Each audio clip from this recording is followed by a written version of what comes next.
Hello, আসসালামু আলাইকুম। কেমন আছেন সবাই? আমি অনেক ভালো আছি আলহামদুলিল্লাহ। আমি আপনাদের মাঝে আরেকটি নতুন রেসিপি নিয়ে এসেছি। পুলি পিঠা, যেটা সচরাচর আমরা বাসায় সবাই খাই। তো আমি যেভাবে ট্রাই করছি এভাবে বাসায় ট্রাই করতে পারেন। ধরেন বাসায় অনেক মেহমান আসছে, বেশি করে রান্না করছেন। রান্না করলে যে বাকি তরকারিটুক থাকে অনেক সময় খাওয়া হয় না, ফেলে দেওয়া হয়। তো আমাদের বাসায়ও সেম এরকম হয়, বাট আমরা ফেলে দিই না। এরকম আপনি দেখতে পাচ্ছেন যে আমি মাংসটা একদম ভাজা ভাজা করেছি, যেটাকে মানে ঝোড়া ঝোড়া বলে। তো ঠিক সেরকম করে নিয়েছি। তারপরে এখানে আটাগুলো সিদ্ধ করে নিয়েছি। নেওয়ার পরে তারপরে এইভাবে আপনার বেলনিতে বেলে নিয়েছি। বেলে নেওয়ার পরে ছোট ছোট ভাবে কেটে নিয়েছি।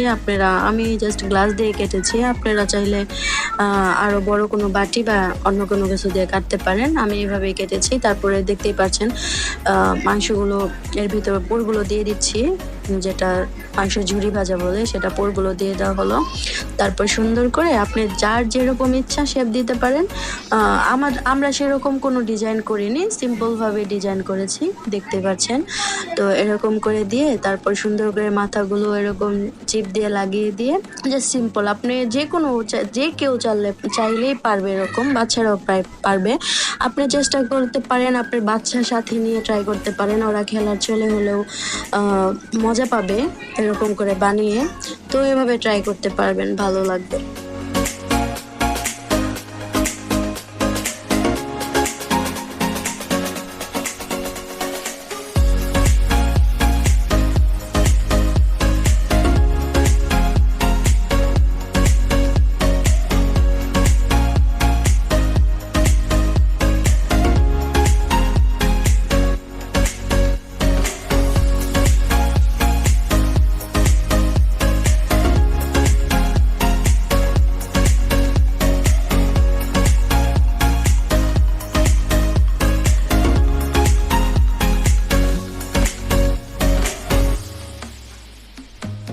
তারপর আমার এগুলো দেখতেই পাচ্ছেন, সবগুলো আমার একসাথে বানানো হয়ে গেছে। ওইখানে আমি এক পাতিলে দিয়েছি গরম পানি, এক এক কড়াইয়ে দিয়েছি তেল, কারণ আমি দুই ধরনের করে বানাবো। একটাতে ভাপা দিয়ে বসাচ্ছি, দেখতে পাচ্ছেন, ভাপ দিব। আর একটাতে ভাজবো। ভাপটা দিব হচ্ছে আমার ভাগ্নি, ও একটু অসুস্থ, ও খেতে পারবে না। তো এর জন্য বলছি যে আমি একটু নরম ভাবে করে দেওয়ার জন্য। তো ভাবলাম ভাপ দিয়ে দিই, তো ওকে ভাপ দিয়ে দিয়েছি।